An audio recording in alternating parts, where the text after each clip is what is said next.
So that's another year of CWL in the books, and honestly, the company continues to rise in quality, commentary, and my music reviews that everyone reads and respects. Right?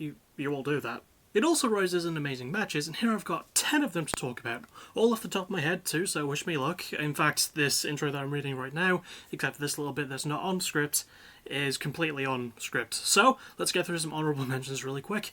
Most of Battle Lines, which was easily CWL's best pay-per-view of year 5, that Gold in the Bank triple threat, Johnny Gemini vs Tora Khan on Nemesis, Ricky Valentine vs Colin Prince at Global Warning, and any Supremacy Cup match not on the list, especially Ricky Valentine vs Chris Edwards, which is essentially number 11. Yeah, it was a really fucking good year for CWL, so let's get on with the actual list. Number 10, we have Conor Gate, which is my guy, versus Pistolero on the first episode of Nemesis back after Endgame 4. Now, I was very hesitant to include this one because it was, like, essentially the main event of the first full episode back after the biggest pay-per-view that CWL has to offer, but yeah, I think it's just because I didn't really watch a whole lot in the time between, but I did a lot of catching up for this list. But goddamn, this match was a lot of fun, and it had a good story going into it, considering that Pistolero had jumped ship from Vindication to Nemesis with the YouTube Championship with him. So yeah, that was pretty big. Twitch and YouTube titles switch brands, which was really fucking cool. And honestly, it was an honor to have Conor face someone, not for the title, but with that implication in mind. You know, and I sort of low-key love the fact that the YouTube champion beat the newly crowned Nemesis heavyweight champion. Pistolero beat Conor, and normally I would be more upset with that, but honestly, it was just a really fun match. There was a lot of fun spots. I love the fact that Pisto, and again, it sounds a bit sarcastic, but I like that Pisto kicked out of 3 Code Bloods, because he's a mad bastard, and he lives up to his man with the strength of 10 men moniker in a way. And it was just a really solid match, no complaints with the winner. Just a really fun 10-minute main event, and definitely worthy of being on this list at the very least. Number 9, we have Chris Edwards versus Rodrigo Del Goiso at Endgame. So, this was initially going to be a lot higher on the list, but watching it back, I don't know, it didn't really last as long or satisfy as much as I wanted it to, and I swear to God it's not because I don't like Chris Edwards. But this match was really good, honestly, and it ties into another match that we'll get into a bit later on the list. But yeah, I really had fun with this one. It was nice to see, you know, Chris Edwards doing his old thing like he did against Conor Gates back in the day, you know, stealing the title of the newly crowned champion because Rodrigo Del Goiso won the title at, Jailbreak, thank you, Bray. And to see Roddy, who spent most of the previous year as kind of a dickhead heel, to become like the babyface that would fight from underground, and Chris Edwards getting bled early, like he was busted open really early, and he looked like more of a villain for it. It was actually a really one of the best cuts I've ever seen in any of 2K22's gameplay, and I like the fact that all the like bleeding is so unique, obviously, but there was just something about seeing Chris's face absolutely smeared in it and him looking like an absolute badass in the process. And a part of me, because of that, low-key did want him to win, but Rodrigo's knees and submissions were too much for him. However, Edwards held his own really, really well. He managed to squirrel his way out a lot of RDG's more dangerous moves, but didn't stop RDG from winning with the baptism, and I do like a submission finish at the end of the day. This was a really fun match, and not the best match of Endgame, but definitely one of the best matches of Endgame. Number 8, we have Bran Adams versus Golden Mask at Nemesis 5.2. So initially this one wasn't going to be on the list because, again, much like Conor Gates versus Pistolero, it's a very early one. But it did have the extra story behind it with Golden Mask bringing his fellow backroom dealings cronies, and I am a bit sad that neither Cairo nor Aldo Shaw are with CWL anymore, technically speaking. I haven't seen Cairo in ages, I miss that guy. And Aldo Shaw, but I like Aldo Shaw, don't tell Haley I said that I like Aldo. But this was a really good match, and it made Brian Adams one of the best dominant heels, in my opinion, one of the most like psychological heels in CWL history. Look like a babyface who had to fight from underneath, and fight from underneath he did have to. Cairo and Aldo kept interfering with the match. And Brian, again, like, this is when Golden Mask was doing more of his cunning heel run, even though I definitely prefer Golden Mask as a babyface. He was definitely a really effective, squirrely little bastard here. And Brian Adams being an actually cool babyface, managing to get the win, despite all the odds going against him. Obviously, it was a really well-contested match between that two, and I love how many reversals there were in this one. But yeah, Brian Adams pulling out something that looked damn near impossible and looking really cool in the process. Nothing against that, and this was just a really fun match. Number 7, the Truthless Heroes versus Alexander and Ken Warlock on Nemesis 5.19. I promise that there's not just Nemesis matches of the weekly shows on this list, and let me just scan through the list really quickly. I think this is the last one. I am correct. So, this match was also quite good, and it is significant to me as well because obviously my Wrestling Conjugator have brought it for every other entry so far, I'm aware of that. But it's significant because this would be his last match in CWL before he would take a kayfabe break, if you will, to start up like the whole Black Obsidian Circle Wrestling School or whatever the hell I called it. But it was a really good match despite that, building off wonderfully off of the feud that Connor had with Alexander in the previous year as well, which was a goddamn good feud. Definitely one of my favourites with Connor, and made me sort of care for Alexander a little bit. It was just a really good time, and there's just something about seeing Connor and Michael Young back together again that makes me goddamn happy. Even if it was for a one-off, it was still really good. And Ken Warlock obviously brought his A-game as well. Alexander and Ken were both fantastic heels, working well together, and Michael and Connor worked together really well, as they always do, but didn't get the win, and it did sort of harken back to year one, because that was always a sort of thing that would work well together, and they would always come close, and I like that was a good little narrative thread that tied into this one. Again, no complaints about the heelish team winning. I really liked how this one played out, honestly. Number 6, the Battle for Supremacy at Supremacy. I know! I didn't really know what to think of this one when I first watched it, but usually I don't really like it too much when there's just sort of a two-person rumble, or Supremacy Rumble, if you will. But goddamn, this was one of the best ones. Like, Holly Queen goes on one of the best Monster Squash runs in the entirety of the CWL in this match alone. And I get it, she does get a lot of flack, because I know people say her as OP, and there's the whole Holly wins lol thing. I didn't hate it personally. I think it served her character so well throughout this match, and she got so many shock eliminations throughout this thing over people that a lot of fans were expecting to win. Obviously, it had the crossover of WWE as well. That was quite fun, I guess, even though I don't actually watch Worldsy.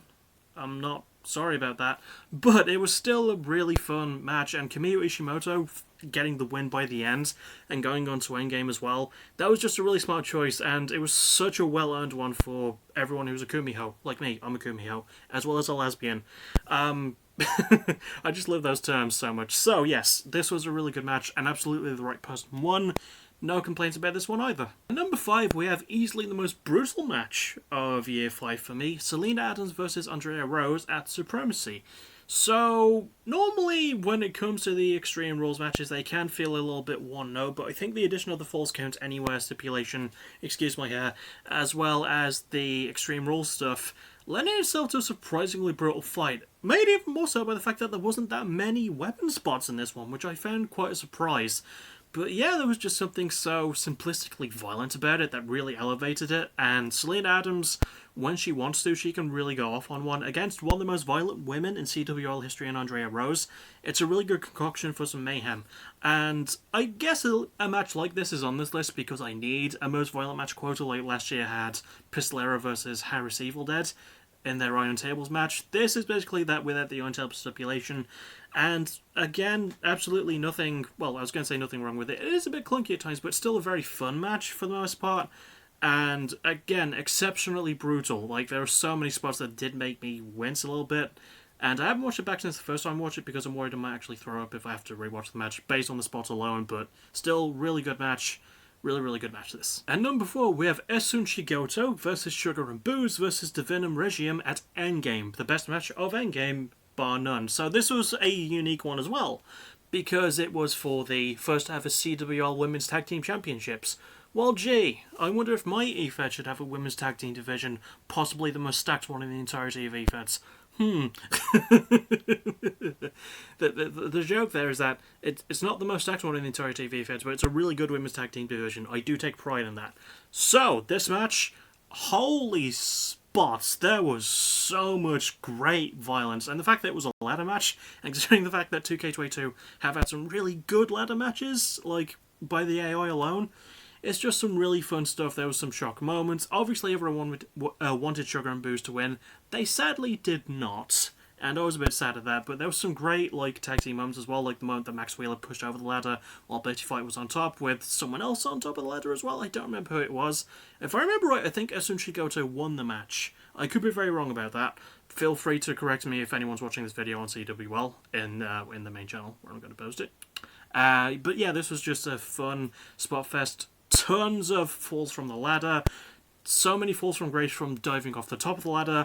It was a big mess of a match, but I love a big silly mess of a match. And there were so many of the matches that were honourable mentions that didn't make it. I think because they didn't really have the connective story thread that this one did, but yeah, there was just something about this one that elevated it for me, and it wasn't just the ladders. Number 3, we have Griteri versus Adrian Hernandez versus Carl Stone at Battle Lines, and holy hell, I could easily just make a top 10 list of these matches, of the best matches of Year 5, based entirely on Battle Lines alone. It was that good of a show. But I wanted to go for this one because while I did watch every match that people who were recommending me matches recommended from Battle Lines, this was the one that stood out for me, mostly because I like a good Lucha Fest, and this is a fucking great Lucha Fest, and I like the story sort of narrative by the end of it as well when Adrian Hernandez wins, and Griteri is very pissed at him because I think they used to be tag team partners again. I didn't really keep up with too many stories in Year 5 of CWL, and I'm very, very sorry for that. But I love how much it added to it as well. Carl Stone was fantastic, Adrian Hernandez was really great, and Griteri is, no joke, one of my favourite talents in CWL in a fucking while. I just love watching him in a ring. I just like watching him. He's got the drip down too. I feel like it's worth pointing out. The dude's got drip for days. And I think this was for the Twitch title as well, and Again, no problem with Adrian winning it. I think it's a very well-earned thing for him. Carl Stone looked great. Griteri looked great. This was just a really good lucha thing, and I like me some good lucha things. Number 2, I did cheat a little bit because I did say at the intro that there was 10 matches, but at number 2, I've got both the Jailbreak Chamber matches because I could not bring myself to take either of them off of this list. I genuinely liked both. And both for very different reasons as well. The women's one was something that started with mostly action but then built up stories that went along. But the men's one was something that started with story. The main story being my wrestler, Conor Gates, you might know him, former world champion and all that. And sort of built up the action as it went along. However, the men's one also had a Springboard Phoenix Splash Lariat by Seth Dallas, which might have been one of the best spots in the entirety of Year 5 of CWL. I fucking love that moment, and yeah, it was just amazing action and story from both. I have no disagreements with either winner. I can't remember off the top of my head who won the women's one, but the men's one was rightfully so won by Rodrigo Delgoso, who also won the Nemesis World Championship in the process of that. And yeah, this was just an amazing, amazing couple of matches on a really underrated card, I think. I don't think people are looking back and talking about Jailbreak enough, but these two chamber matches, as well as that match between Michael Young and Brian Adams, were both absolutely fantastic. But there is one more match to get to in this top 11 list, so let's get to it. And at number 1, Zistro Horror vs Ricky Valentine, Vindication 5.39. I know, bit of a hipster choice to make number 1 a weekly episode thing, but this was in the midst of the Supremacy Cup, basically the semi-finals of the Vindication bracket, and there was so much tension going into this one, and I have very few complaints. In fact, no complaints about this one. I thought this match was perfect. Very psychologically tense as well, with Ricky Valentine being the cunning older guy, the one who's been there a bit longer, against Zistro Horror, the Nearly Man for ever since Year 4 of CWL, and now becoming the Nearly Man again when he almost beats Ricky. Oh man, he hits him with so much good stuff, but he's making way too many risks and mistakes, and it doesn't feel like it's the AI botching it. It feels like something that would actually happen if they were in control, and if it were more like produced and controlled. And the same thing could be said for Ricky as well. He's capitalizing well on those mistakes, and again, it ends in a brilliant submission and a good shout out to Selena Adams with the Tequila Sunrise, obviously, which she calls the Selena Sunset, and Ricky winning with about 2 minutes left of a 20-minute match. And it's very difficult to do that in the Supremacy Cup because matches with a time limit often feel like they end in a very unearned ways, but no, this one was earned, and I have absolutely no complaints. For me, this is the match of the year, and I get that some people might disagree with that, but I just loved all the action going throughout it. It's 18 minutes roughly of non-stop stuff, great psychology and character work, obviously great counters and wrestling as well, and just some really brutal moments too, that do end in sort of a deflating way when Zistro loses, but hey, I will take that sort of ending well, it was a great ending, to be honest, to a great match, over a good ending to a really shite match any day of the week. And that will about do it. The next thing I'll see for won't be until Thursday, because I've got another episode of Music of the Week to do, and then Friday night, finally, I can start my new Let's Play in Peggle. And also, thanks to everyone who's watched my Psychonauts 2 Let's Play, because I got that all posted up last night. So yeah, go and watch that if you haven't done it yet. And I'll see you all on Thursday. As always, thank you for watching, you're awesome. Bye bye, and on the off chance that anyone from CWL is watching this, thank you for giving me such a great platform for my characters, and I can't wait to work with some of you throughout Year 6. I'm going to try a little bit harder for this one, but I can't make any guarantees. So, see you all then.